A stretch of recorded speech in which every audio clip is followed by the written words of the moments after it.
এই ভিডিওটা দেখার আগে আমি আপনাদের অনুরোধ করব ভিডিওটা কেউ টেনে দেখবেন না, সম্পূর্ণটা দেখবেন, তাহলে পুরো সামরিক শক্তির যে গেমটা এটা বুঝে যাবেন। চলেন শুরু করা যাক। ঢাকা ক্যান্টনমেন্টে পাকিস্তানপন্থী সামরিক অভ্যুত্থান ব্যর্থ হয়েছে। পাকিস্তানের গোয়েন্দা সংস্থা আইএসআই পন্থী মেজর ফয়জুর রহমান তাকে গ্রেফতার করা হয়েছে। এত রক্ত দেওয়ার পরে যে স্বাধীনতা এনেছি, পরিবর্তন অনেকের হয় নাই। বাংলার দুঃখী মানুষের জীবনকে অতিষ্ঠ করে তুলেছে।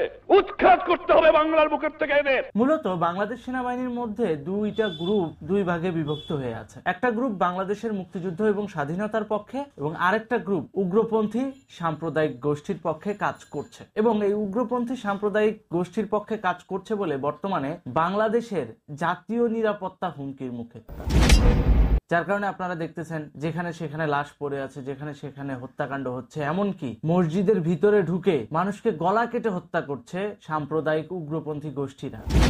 কারণ উপর মহলে তাদের লোকজন কেনা আছে। এই যে এই সমস্ত মেজর ফয়জুর রহমানের মতো আরো কিছু আইএসআই পন্থী আর্মি অফিসার, তাদের প্রভাবেই আইন শৃঙ্খলা রক্ষাকারী বাহিনীকে রীতিমতো থামিয়ে রেখে ওরা সন্ত্রাসী কর্মকাণ্ড চালাচ্ছে।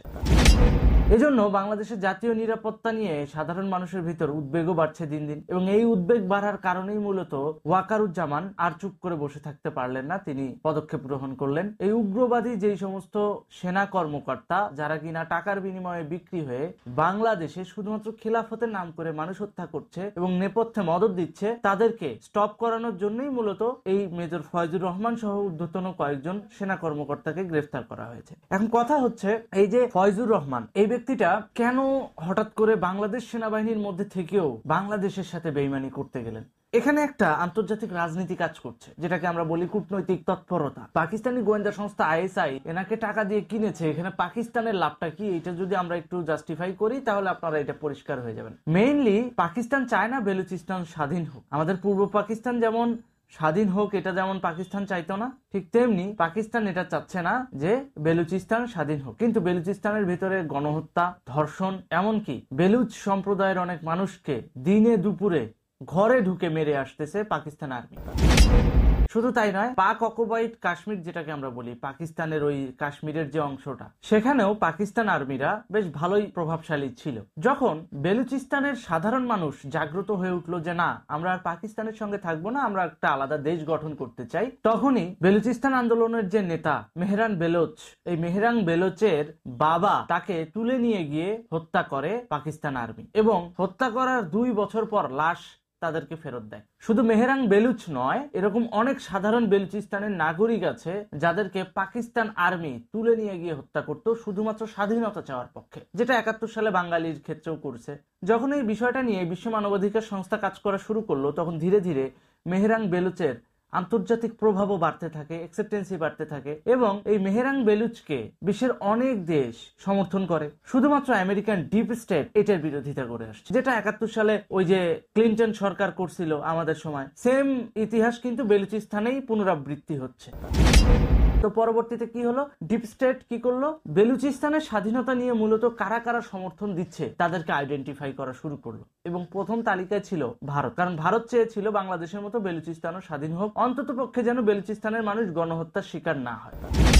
স্বভাবতই ভারতকে আইডেন্টিফাই করে তখন ডিপ স্টেট ভারতকে চাপে রাখার জন্য কোন কোন রাষ্ট্রগুলো সহায়ক হতে পারে সেই রাষ্ট্রে ডিপ স্টেট কাজ করা শুরু করলো, এবং এনজিওবাদের মাধ্যমে ওই রাষ্ট্রগুলোতে অর্থ পৌঁছে দিল। এর ভিতর শ্রীলঙ্কাও আছে। শ্রীলঙ্কা এই যে বড় একটা রেভলিউশন হইলো, দেউলিয়া হয়ে গেল, এই প্রত্যেকটা বিষয় কিন্তু ডিপ স্টেটের সাজানো এক একটা গুটির ফসল।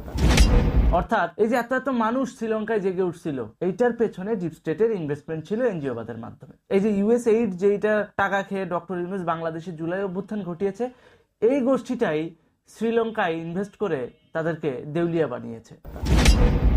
ডলারের খেলা, বুঝতেই পারছেন এখানে কি হচ্ছে। এরকম শ্রীলঙ্কা, নেপাল সহ ভারতের প্রতিবেশী দেশগুলোকে ভারতের বিরুদ্ধে দাঁড় করিয়ে দেওয়া হলো, যাতে ভারত নিজেদের প্রতিবেশী নিয়ে কূটনৈতিক দ্বন্দ্বে জড়ায় এবং বেলুচিস্তান স্বাধীনের কথা চিন্তাও না করে, এবং পাকিস্তান অকুপাইড কাশ্মীর নিয়ে যেন ভারত মাথা ব্যথা না দেখায়। এটা ছিল ডিপ স্টেটের চাপ।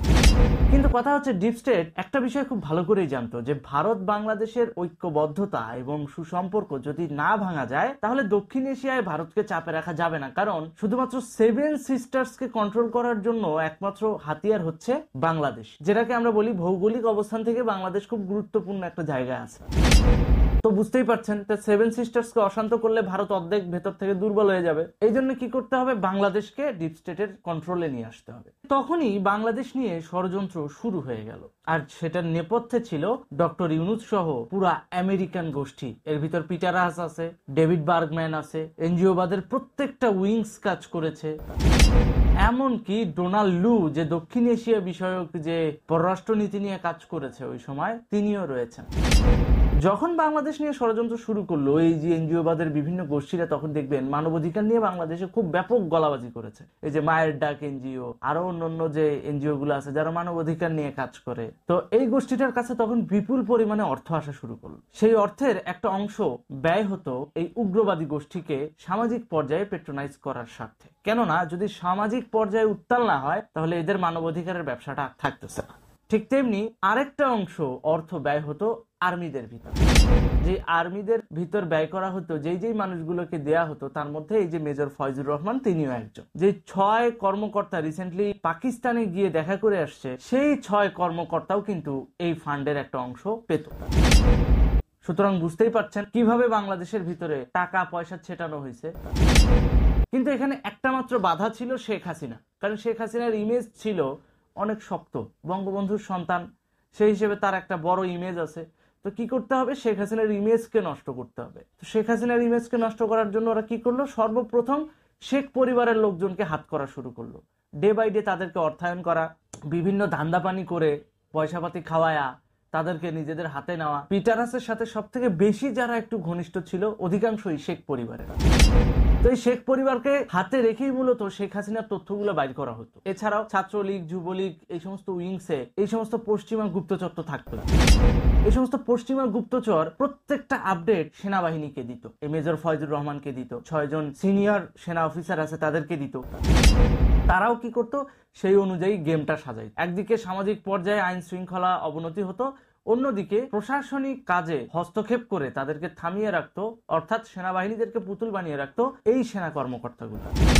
খেয়াল করে দেখবেন জুলাই মাসে যখন আন্দোলন হয়, বারবার র্যাবের কর্মকর্তারা কিন্তু বলছিল যে এখানে কিন্তু কোনো সাধারণ শিক্ষার্থী নাই, অধিকাংশ জামাত শিবিরের অনুসারী। সাধারণ শিক্ষার্থী আসছে পরে, অনেক পরে। যখন কোটা না মেধা নিয়ে আন্দোলন করা শুরু হলো, তখন শুরুর দিকে কিন্তু এই যে জামাত শিবিরের এই অনুসারীগুলোই ছিল। পরবর্তীতে এটা যখন ম্যাসিভ আকারে আন্দোলনটা বড় হলো, তখন সাধারণ শিক্ষার্থীরা বায়াসড হয়ে কিন্তু এখানে যুক্ত হয়।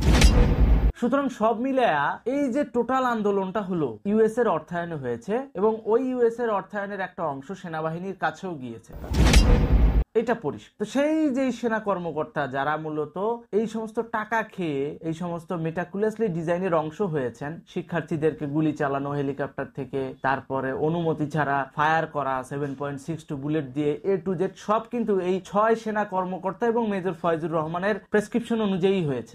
এই যে প্রেসক্রিপশন যারা করলো, এদেরকে মেজর ওয়াকারুজ্জামানের নেতৃত্বাধীন একটি ট্রুপস ইতিমধ্যে আটক করে ফেলছে। এছাড়াও আরো কিছু পয়েন্ট আছে, সেটা আপনাদেরকে ধরায় দেই। যখন আন্দোলনটা হলো, আপনারা খেয়াল করে দেখবেন শেখ হাসিনা দেশ ত্যাগের আগে, অর্থাৎ 3 আগস্টের কথা বলতেছি, তখন কিন্তু তিনি জাতীয় নিরাপত্তা কাউন্সিলের সঙ্গে একটা জরুরি বৈঠক করেন। রাষ্ট্রীয় গোয়েন্দা সংস্থাদের সাথে একটা জরুরি বৈঠক করেন। এই রাষ্ট্রীয় গোয়েন্দা সংস্থার সাথে যে জরুরি বৈঠক করলো প্রধানমন্ত্রী শেখ হাসিনা, এই রাষ্ট্রীয় গোয়েন্দা সংস্থায় যখন বৈঠক হয়, তখন কিন্তু সিদ্ধান্ত এরকম ছিল যে সাধারণ শিক্ষার্থীদেরকে রেস্কিউ করবে বাংলাদেশ সেনাবাহিনী, এবং এর ভিতরে যে উগ্রপন্থী লোকজনগুলো ঢুকছে, যারা কিনা ছাত্রদের ভিতরে প্রোটেস্টার সাইজা, অর্থাৎ ছাত্রদের ভিতরে ঢুকে গেছে আন্দোলনকারী সাইজা, ভুয়া আইডি কার্ড বানায়া, এদেরকে আইসোলেটেড করে করে এই বাংলাদেশ আর্মি এদেরকে গ্রেফতার করতে সহযোগিতা করবে এবং পুলিশকে এবং র্যাবকে সহযোগিতা করবে পূর্ণাঙ্গভাবে, এই সিদ্ধান্ত হয়েছিল। কিন্তু পরবর্তীতে দেখা গেল কি, যখন মাঠ পর্যায়ে সেনাবাহিনী আসলো, সেনাবাহিনী কিন্তু এই কাজটা করে নাই, বরং পুলিশকে গণহত্যা যে করা হয়েছে এই বিষয়টা তাকায় তাকায় দেখছে। ওপেনলি পুলিশকে মেরে ফুটওভার ব্রিজে ঝুলিয়ে রাখা হয়েছে, এই বিষয়টা তাকায় তাকায় দেখছে। তারা ফায়ার করছে, সরকারের পক্ষ থেকে করে নাই। তারা ফায়ার করছে শুধুমাত্র এই স্টুডেন্টদের খেপায়া তোলার জন্য। তারা ফায়ার করছে ওই সমস্ত উগ্রবাদী সন্ত্রাসীদের জন্য ফায়ার করে নাই। তারা ফায়ার করছে যাতে প্রকৃতপক্ষে শেখ হাসিনার বদনাম হয়। আজকে 6 মাস পর সেনাবাহিনী নিষিদ্ধ হতে চলেছে শান্তিরক্ষা মিশন থেকে, শুধুমাত্র এই গুটি কয়েক অফিসারদের কারণে। এই ফয়জুর রহমান, 6 সেনা কর্মকর্তা যারা কিছুদিন আগে পাকিস্তান সফরে গিয়েছিলেন পাকিস্তান সেনাবাহিনীর সাথে হাত করতে। তো ফাইনালি কি হলো, সেভেন সিস্টার্স অশান্ত করতে যায় বাংলাদেশের সরকার উৎখাত করা হইল, যাতে ডিপ স্টেট এখানে একটা শক্ত ঘাঁটি গাড়তে পারে এবং বেলুচিস্তানের স্বাধীনতা বন্ধ করতে পারে। কিন্তু কি হলো, বেলুচিস্তানের স্বাধীনতা তো বন্ধ হলো না, উল্টো ডিপ স্টেটই গায়েব হয়ে গেল। কিভাবে? কারণ আমেরিকায় সরকার চেঞ্জ হলো। সরকার চেঞ্জ হওয়ার পর বাংলাদেশে এই যে ডিপ স্টেটের যে অংশটা, এটা দুর্বল হয়ে যাওয়া শুরু করলো এবং ইন্ডিয়ার যে কূটনৈতিক পাওয়ার দক্ষিণ এশিয়ায় সেটা বেড়ে গেল। এটা বেড়ে যাওয়ার কারণে বেলুচিস্তানের স্বাধীনতা আর কেউ আটকাইতে পারলো না। এমনকি এখন এরকম দেখা যাচ্ছে যে বাংলাদেশের মতো পাকিস্তানের বেলুচিস্তানে সেনাবাহিনীর লাশ পাওয়া যাচ্ছে, অর্থাৎ পাকিস্তান সেনাবাহিনীর লাশ পাওয়া যাচ্ছে। বাংলাদেশে যেমন সাধারণ জনগণের লাশ পাওয়া যাচ্ছে এখন এই মুহূর্তে, যেখানে সেখানে জঙ্গলে পুকুর পাড়ে মাইরে ফালায় রেখে দিচ্ছে, ঠিক তেমনি বেলুচিস্তানে পাকিস্তান আর্মিদের গ্রেনেড হামলা করে মেরে ফেলা হচ্ছে শুধুমাত্র বেলুচিস্তান স্বাধীন করার জন্য। তো এরকম করতে করতে এখন দেখা গেছে কি, বেলুচিস্তানের স্বাধীনতার জন্য পাকিস্তান আর্মির প্রায় 75% সৈন্য কিন্তু মারা গেছে। এখন ওদের কাছে 25% সেনা সদস্য আছে, যেগুলা দিয়ে ওরা শেষ মুহূর্তের প্রচেষ্টা চালিয়ে যাচ্ছে। এই জন্য খেয়াল করে দেখবেন গত পরশুদিন কাশ্মীর থেকে, মানে পাক অকুপাইড কাশ্মীর থেকে তারা সেনা প্রত্যাহার করে নিয়ে বেলুচিস্তানে ডিপ্লয় করছে, যাতে শেষ মুহূর্তে বেলুচিস্তানের স্বাধীনতাটা আটকানো যায়। এর ভিতর ঘটে গেছে আরেক কাহিনী। এই যে মেহরাং বেলুচ, যে কিনা বেলুচিস্তানের স্বাধীনতা চাচ্ছে, এই মেহরাং বেলুচকে আমেরিকা নোবেল প্রাইজ দিচ্ছে এবং বিশ্বের প্রভাবশালী 100 নারীর তালিকায় তার নাম অন্তর্ভুক্ত করছে।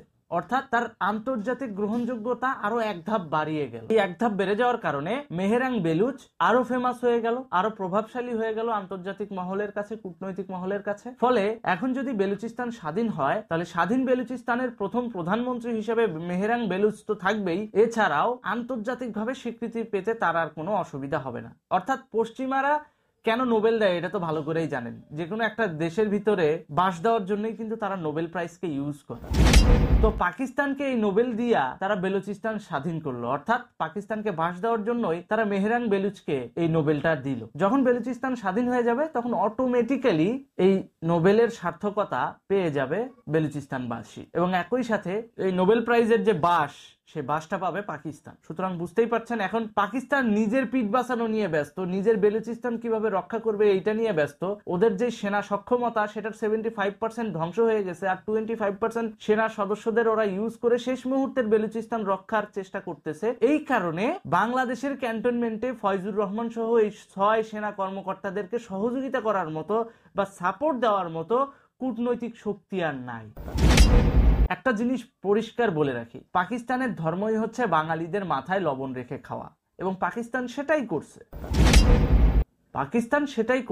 বিগত 6 মাসে। কিন্তু ডিপ স্টেটে যখন সরকার চেঞ্জ হয়ে গেছে তখন আর এটা ওরা কুলায় উঠতে পারে নাই, কারণ পাকিস্তান চলেই পশ্চিমা বিশ্বের টাকায়, পাকিস্তান চলেই হচ্ছে ওদের টাকায়। সেই টাকা আসা তো বন্ধ। টাকা আসা যখন বন্ধ তখন তো পাকিস্তান নিজেই পাচ্ছে না, ও বাংলাদেশের এই সেনা কর্মকর্তাদের কি দিবে? আমেরিকা যেখানে টাকা দিত এদেরকে ইউএসএইড এর মাধ্যমে, সেই ইউএসএইড বন্ধ। টাকাটা দিবে কোত্থেকে? আর ব্যালেন্সে যা আসে এটা দিয়ে ওরা নিজেরা খাবে না এই যুদ্ধ পরিচালনা করবে? একটা দেশের সাথে যুদ্ধ পরিচালনা করতে কম তো এলিমেন্ট লাগে না, আর কম খরচ তো আর হয় না, অনেক খরচ হয়। সেই টাকাগুলো আসবে কোথা থেকে? মূলত বাংলাদেশে ডক্টর ইউনূসকে বসানো হয়েছিল ইন্ডিয়াকে চাপে রাখার জন্য, যাতে বেলুচিস্তান স্বাধীন না হয়। এবং এই ফাঁকে এই 6 জন সেনা কর্মকর্তা এবং মেজর ফয়জুর রহমানকে দিয়ে যদি সেনাবাহিনীকে কন্ট্রোল করা যায়, তাহলে খুব সহজে জামাতকে ক্ষমতায় নিয়ে আসা যাবে। আর জামাত তো অখণ্ড পাকিস্তানে বিশ্বাসী, এটা আপনি আমি আমরা সবাই জানি। ইভেন 6 মাস আগেও শফিকুর রহমান এটাই বলে বেড়াইছে। তো সব মিলিয়ে বুঝতেই পারছেন এখন আর ওদের অর্থনৈতিক সক্ষমতা নাই। ওয়াকারুজ্জামান যে ফেরেস্তা এটা ভাবার কোনো কারণ নাই, তিনি কিন্তু চিপায় পরেই কাজ করতেছেন, কারণ তিনিও কম টাকা খায় নাই। এখন যেহেতু আন্তর্জাতিকভাবে তিনি দুর্বল হয়ে পড়ছেন, সামরিক শক্তির দিক থেকে, সামরিক সক্ষমতার দিক থেকেও দুর্বল, ভারতের সাথে পারবেন না, ওই জন্য উনি এখন বাধ্য হয়ে যেই বিষটা উনি ছড়াইছিলেন সেই বিষটাই আবার উনি তুলে নিচ্ছেন। আপনাদের বোঝার স্বার্থে এতটা ডিটেইলসে বললাম। সুতরাং রাজনৈতিকভাবে সচেতনতার স্বার্থে ভিডিওটা আমি স্বাভাবিকভাবেই আপলোড দিব। ওই রকম কন্টেন্টের মতো জোরে জোরে বক্তৃতা মার্কা কোনো কন্টেন্ট হবে না এটা, কিন্তু আশা করি ভিডিওটা আপনাদের ভালো লাগবে। ভালো থাকুন, সুস্থ থাকুন। ভিডিওটা ভালো লাগলে লাইক, কমেন্ট, শেয়ার এবং সাবস্ক্রাইব করুন। ধন্যবাদ।